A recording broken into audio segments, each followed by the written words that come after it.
Another thing that we're just now starting to see are cracks showing up in the credit system and how this is going to affect the economy moving forward. Recently, the Bank of England Governor Andrew Bailey cautioned that the recent collapses of the subprime auto lenders Tricolor and First brands could point to deeper weakness in the financial system.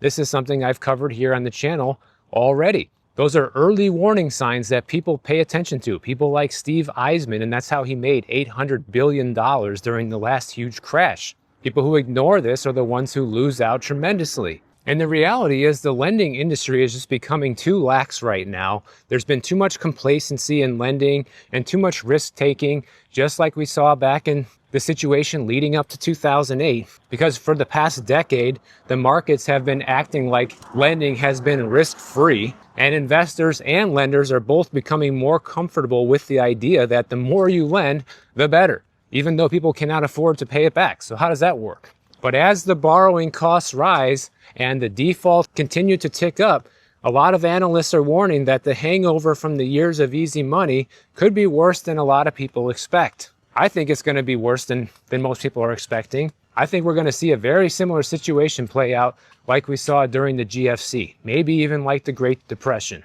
And this Tricolor bankruptcy is a perfect example of what we're talking about here, because these credit markets show that private lending could be hiding a lot of bigger systemic risk than a lot of people realize. Too much money has been chasing too few assets over the past few years, which has been creating distortions in asset values and blown up these asset bubbles to record highs, and it's about ready to all unravel. And even with bankruptcies at near record highs right now, the credit spreads remain at near record lows, which kind of further backs up the complacency that we're seeing in the lending industry right now. These lenders are not asking for large returns on these risky loans. I think a lot of people are underestimating the crisis that's happening behind the curtains right now, because on the surface, all the economic data is still showing strength. But that's all by design. No